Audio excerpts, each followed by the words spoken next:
मौलाना मुफ्ती सलमान अजहरी साहब की तरफ से और उनके जज्बात का ख्याल करते हुए ये शेर आपके हवाले हैं। हमारी सांसें रवा है जब तक नबी की मिदहो सना करेंगे, रगों में लहू बाकी है जब तक सदा सदा हम नबी करेंगे। जमाने की सारी दौलत उन्हीं के सदके खुदा ने दी है, उनकी इज्जत पे हर्फ आए तो हम अपनी इज्जत का क्या करेंगे। इस शेर के साथ मुहफ़्फ़िज़ नामुस रिसालत को मैं आपके हवाले कर रहा हूं कि खतीबों के शिबकार हैं आप, जहाने खिताबत के मालिक व ताजदार हैं आप। आइए हजरत का इस्तकबाल नारे तकबीर और नारे रिसालत के पुरजोर आवाज से करें। नारे तकबीर। मुफ्ती साहब मौजूद हैं, आपकी आवाज की बुलंदी यकीनन इन्हें जज्बा, हौसला और मजीद ज़ौक़े खिताबत बख्शेगा। जोरदार नारा लगाएं, नारे तकबीर, नारे रिसालत। मिंबर नूर पर जलवाबार उलमाए ज़वील एहतराम, मशाइख सादात, असातीन मिल्लत, हाज़िरीन अहले सुन्नत व जमात, अस्सलामु अलैकुम व रहमतुल्लाहि व बरकातुहू।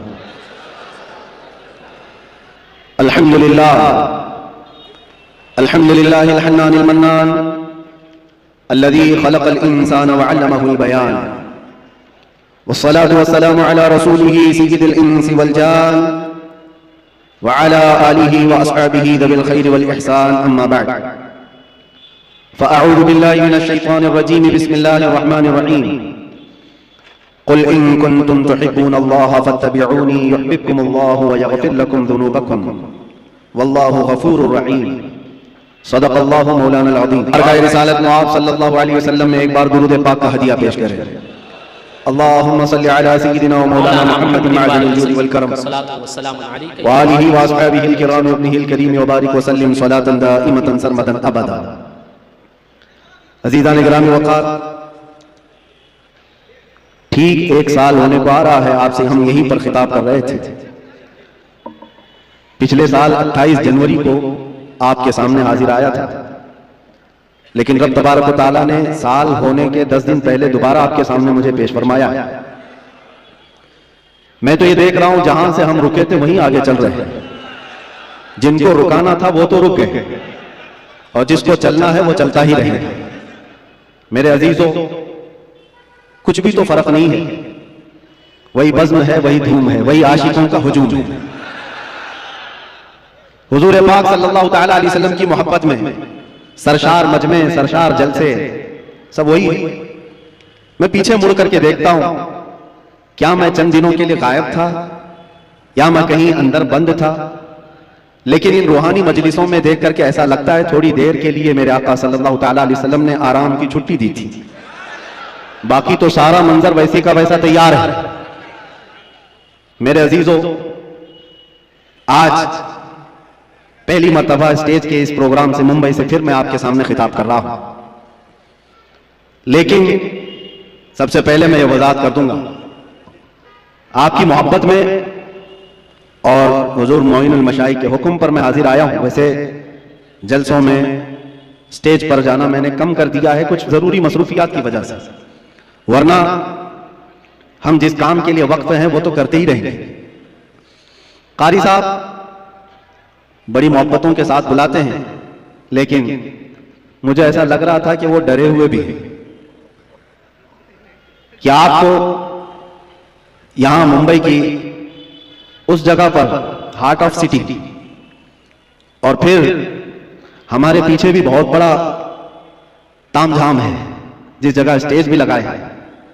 ये सब मामला को देखकर हो सकता है उनके दिल में कोई बात हो, इसीलिए कारी साहब ने आने से पहले ये कहा भी था कि हजरत थोड़ा माँ बाप की खिदमत पर और एजुकेशन पर ही ज्यादा फोकस करके बयान कीजिए, और अगर डर की वजह से आप ये कह रहे हैं तो फिर मैं कहूंगा खुल करके कुछ देर की खामोशी है, हमें कोई रोक नहीं सकता।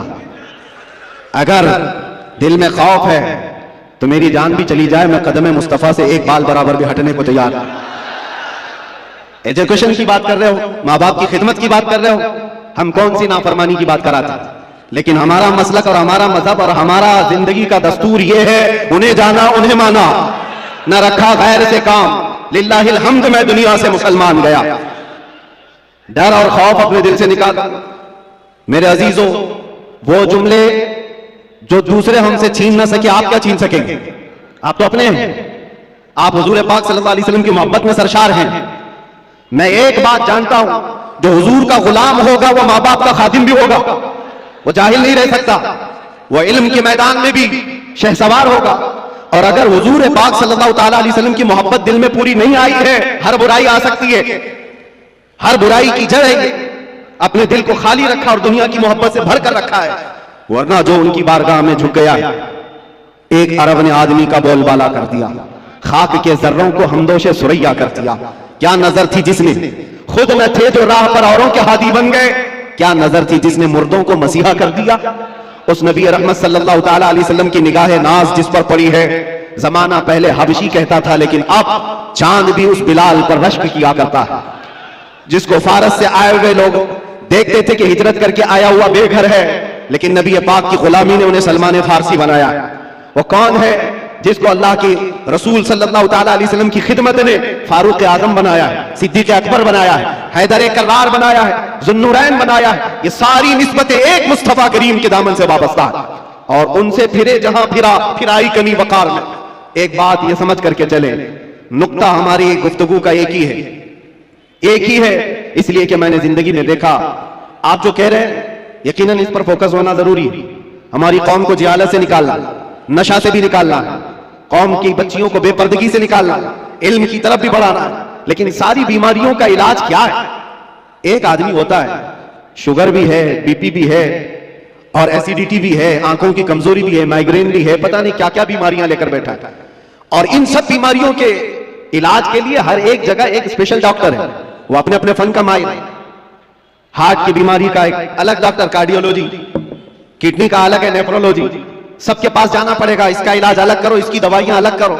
डॉक्टर इकबाल ने कहा था, मैंने अपने कौम की बीमारियां देखी, ये ज़वाल पजीर है, पीछे की तरफ जा रही है, लेकिन यूरोप को तरक्की करते देखा।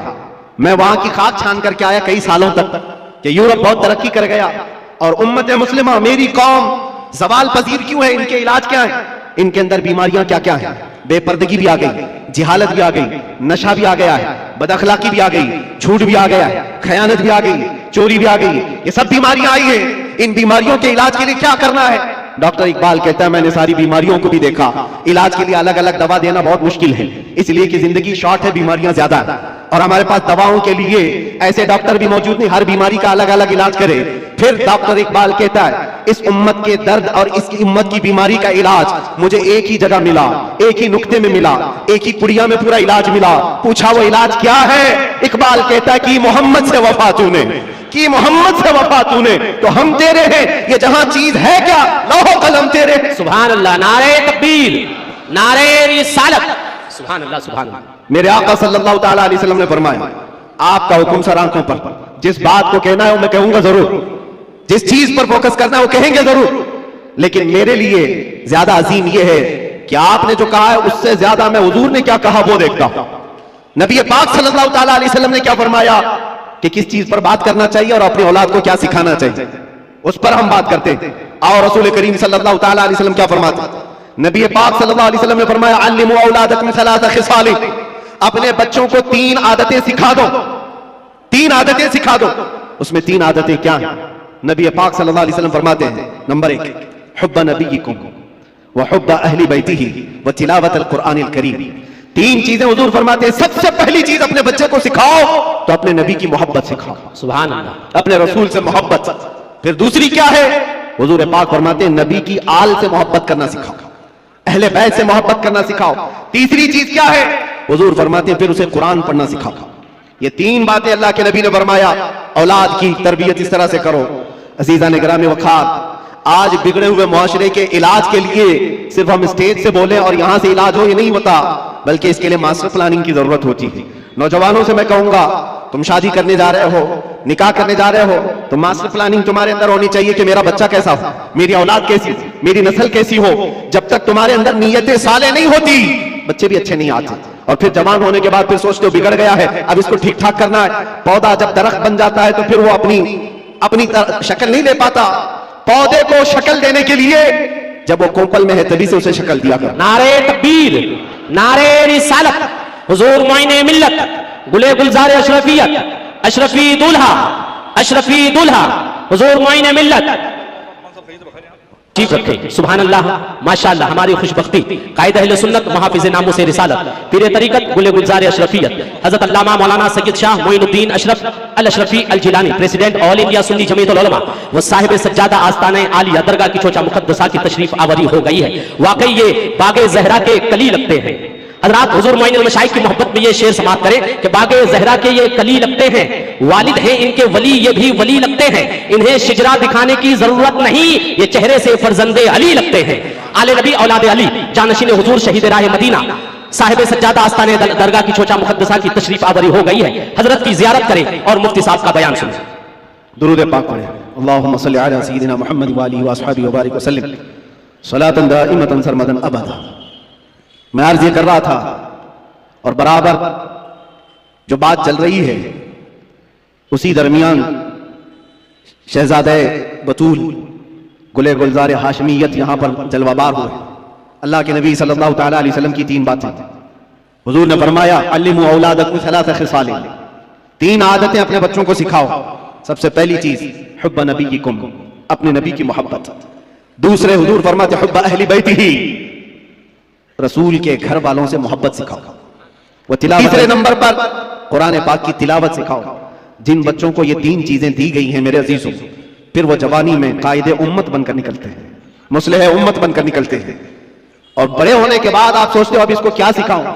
एक बात मैं आपको बताऊं, बचपन में आपने अल्लाह और उसके रसूल की मोहब्बत औलाद में डाली हो तो बदले में मिलता है कि जब ये जवान होता है और आप बूढ़े होते हैं, अल्लाह तुम्हारी मोहब्बत उसके दिल में डालता है, तुम्हारी मोहब्बत बदले में डाली जाती है। बूढ़ा होने के बाद जो ये चाहता है कि जवान बेटा मेरी खिदमत करे, तूने बचपन में अगर अल्लाह उसके रसूल के हवाले किया होता, आज अल्लाह तबारक व तआला उसके दिल में तेरी मोहब्बत डाल देता, बदले में मिलता है। वरना बुढ़ापे में तुम तमन्ना करते रह जाओगे। ये वो औलाद जिनको तुमने दुनिया ही दी, दुनिया ही दी। बच्चा जब बढ़ रहा था, जवान हो रहा था, बाप तो इतना उसकी तरबियत पर उतावला है, जो मांगा लाकर हाजिर कर दिया, जो खिलौना बच्चे ने हाथ रख दिया लाकर रख दिया। तुम ये समझते हो मेरे बच्चे की हर ख्वाहिश में पूरी कर रहा हूं, मेरा बच्चा तो मेरा है। तुम्हारे खून पसीने की कमाई की हर चीज तुमने बच्चे के सामने हाजिर कर दी। उन जवान लड़कियों को भी मैंने देखा, 18 साल 20 साल बाप तरबियत करता है, 6 महीने किसी लड़के से दोस्ती हो गई, वो माँ बाप को ठुकरा कर चली गई। क्यों ऐसे हालात पेश आए? माँ बाप की अहमियत इन औलाद की नजर क्यों नहीं आ पाती? वजह सिर्फ यह है, बचपन में जो तुम्हें उन्हें देना था वो नहीं दिया, दुनिया खूब लाकर दे दी। हुजूर पाक सल्लल्लाहु तआला अलैहि वसल्लम से पूछा गया कि अपनी औलाद को दिया जाने वाला बाप की तरफ से सबसे बेहतरीन तोहफा क्या हो सकता है? तुम ये सोचते हो ना, बच्चा जब 6 साल का हुआ, 7 साल का हुआ, 8 साल का हुआ, हर साल उसका बर्थडे का इंतजार करते हो और सोचते हो मेरे बच्चे के बर्थडे में मैं इसको सबसे बेहतरीन गिफ्ट देता हूं, सबसे बेहतरीन हदिया। बेटी को भी बाप गिफ्ट दे रहा है, बेटे को भी दे रहा है, लेकिन वो गिफ्ट क्या है, वो हदिया क्या है? हर साल तुम जाकर देख लो, कभी कभार जो बड़े लोग हैं खिलौनों से उठ करके कभी मोबाइल दे दिया, उससे भी उठ करके कभी बाइक दिला दिया, जिसको जो चाहा वो दिलाता गया। लेकिन मेरे अजीजों, हुजूर पाक सल्लल्लाहु तआला अलैहि वसल्लम की हदीसों की रोशनी में अगर कहूं तो फरमाते हैं अपने बच्चे को दिया जाने वाला सबसे बेहतरीन तोहफा बाप की तरफ से वो अपने नबी की मोहब्बत है। ये सबसे बेहतरीन तोहफा है। अच्छे अखलाक और किरदार तोहफे में दिया है तो उसने पूरी दुनिया भी दे दी और आखिरत भी दे दिया। ये चीज छोड़ करके सारी दुकान लाकर रख दो। हमें पता है हमारे बच्चों को खिलौने लेते तो 2 दिन में पुराने होते, फिर तीसरे दिन वो खेलते भी नहीं। जितने भी अच्छे खिलौने लाकर उनके पास रखो, 4 दिन के, 5 दिन के, 8 दिन के, उससे ज्यादा क्या खेलें, साल भर खेलेंगे, टूट जाएंगे। लेकिन उनके दिलों में इश्क़ रसूल जो दिया गया है वो यहां नहीं बल्कि कब्र में भी और हश्र में भी वो तोहफा काम आएगा। सुभान अल्लाह, वो काम आएगा। और अगर ये चीज छोड़कर तुम कुछ भी दे दो वो तुम्हारे भी काम नहीं आएगा। अजीज़ान गिरामी औक़ात, मैंने बहुत सारे घरों के ये मामलात महसूस किए। वो जवान बच्चियां क्यों अपने माँ बाप को ठुकरा रही, वो जवान लड़के क्यों अपने माँ बाप को गैर अहम समझते हैं। 4 दिन की दोस्ती करके दोस्त को अहमियत देने लग जाता है लड़का। ये कहता है ये मेरा दुख सुख का साथी है। तेरा बाप क्या था, फिर तेरी माँ क्या थी जो 9 महीने दर्द संभाल करके तुझे उठाकर चलती रही। कुरान कहता है जिस माँ के बारे में कि वो वदाअत को कुरहा, वो तुम्हें ऐसी तकलीफ में जन्म दी है। पता है हकीमों ने कहा है मौत के वक्त 40 हड्डियों से रूह निकल जाती है तब आदमी मरता है, लेकिन बच्चे की विलादत के वक्त माँ की 39 हड्डियों से रूह निकल चुकी होती है। वो इस कदर दर्द दे करके बच्चे को जन्म देती है। 9 महीने वो बोझ उठाकर चलती है और उस माँ को ठुकरा करके चला जाए बंदा और उसकी अहमियत नहीं समझे। और माँ अगर रात को पुकारे कि बेटा कहाँ इतनी देर से क्यों नहीं आया, तो इसको बुरा लगने लग जाता है। ये क्या झिक झिक चलती रहती है माँ बाप की। बाप के सामने बैठने को ये तैयार नहीं। और वो लड़के जो इसके कुछ नहीं लगते, बस अय्याशी की तरफ बुलाते, उनके साथ पूरी रात गप्पे लगाए। माँ बाप क्यों अच्छे नहीं लगते? माँ बाप के साथ वक्त क्यों खराब लगने लगता है? इस सब का कारण एक है, कसूर इन बच्चों का नहीं है, उनके माँ बाप का है जो तरबियत में कमी किया। क़यामत के दिन जानते हो ये बच्चे अपने माँ बाप के खिलाफ मुकदमा करेंगे, मुकदमा करेंगे। अल्लाह ताला से ये कहेंगे कि मौला हमारे माँ बाप को दिखाओ कहां है। पूछा जाएगा क्यों? काम अपने पैरों से उन्हें रौंदना चाहते हैं, हम अपने पैरों से उन्हें रौंदना चाहते हैं। पूछा गया क्यों? कहा आज हम जहन्नम में जा रहे हैं तो इसकी वजह हमारे माँ बाप है। उन्होंने हमारी तरबियत नहीं की, हमें खौफ खुदा नहीं दिखाया, हमें हुब्बे रसूल नहीं सिखाया। तुम खिलौने दिला करके उनको घर प्रॉपर्टी दे करके तब भी फंसे जाओगे, वहां पर फंस जाओगे। बच्चे हो तो कैसे हो? मैं एक बात बताता हूं मेरे अजीज, नजमुद्दीन इराक का एक गवर्नर है, गवर्नर पूरे इलाके का गवर्नर है, शादी नहीं किया, 30 साल से भी ज्यादा की उम्र हो गई, और बड़े बड़े रिश्ते आते थे, बादशाहों के बेटियों के रिश्ते, वजीरुल मलिक की बेटी का रिश्ता, सब ठुकराता रहता है, मुझे नहीं चाहिए। उम्र निकलती जा रही है। भाई था, भाई आकर के कहता है भाई साहब कोई तो लड़की पसंद कर लो, निकाह कर लो। कहा नहीं मेरे लायक दिखती नहीं है। कहा कैसी चाहिए तुमको? सल्जूक खानदान की बेटी, वजीरुल मलिक की बेटी, इतने आला खानदान की लड़कियां तो तुझे बता रहा हूं। कहा नहीं मुझे मेरे लायक की मिलती नहीं। कहा कैसी चाहिए, तुम्हारा क्राइटेरिया क्या है, रिक्वायरमेंट क्या है? नजमुद्दीन ने कहा मैं चाहता हूं मुझे ऐसी बीवी मिले जो मेरा हाथ पकड़कर जन्नत में ले जाए। सुभान अल्लाह। दूसरी चीज मेरा क्राइटेरिया ये है, ऐसी बीवी मिले मुझे जो मुझे दुनिया से बेजार करे और अल्लाह की तरफ ले जाए। तीसरी चीज मुझे ऐसी चाहिए कि उससे पैदा होने वाला बेटा ऐसा हो जो बैतुल मुकद्दस को आजाद कराए। सुभान अल्लाह, सुभान। किबला अव्वल मुसलमानों का उस वक्त यहूद और नसारा के जालिम हाथों में था। नजमुद्दीन ने यह सोचा और शादी करने को तैयार नहीं। जाहिर सी बात है ऐसे क्राइटेरिया की लड़की ढूंढना भी मुश्किल है, मिले तो कहां मिले, शादी नहीं करना। एक दिन तकरीर की जामा मस्जिद में, वहां के बहुत बड़े बुजुर्ग थे, उनके पास बैठा था, मगरिब के बाद दर्स दे रहे थे शेख, इलाके के शेख आजम। अचानक पर्दे के पीछे से एक खातून की आवाज आई, हिजाब में थी। शेख ने पूछा कौन है? लड़की ने अपना नाम बताया, सिद्दुल मलिक हूं, एक फकीर खानदान की लड़की थी।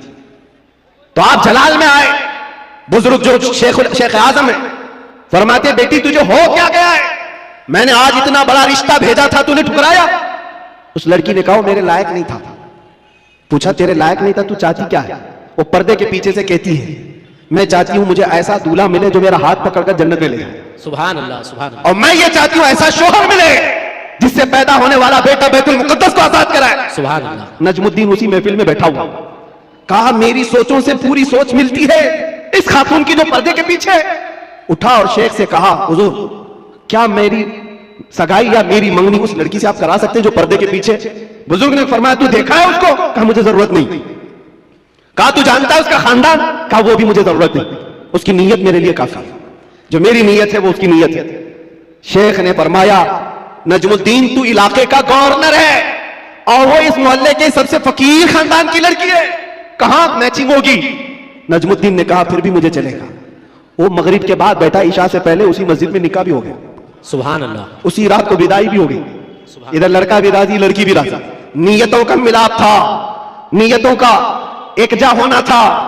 ये नजमुद्दीन अपनी दुल्हन को लेकर गया। जानते हो मेरे अजीजों, तारीख के औराक उठाकर देख लो,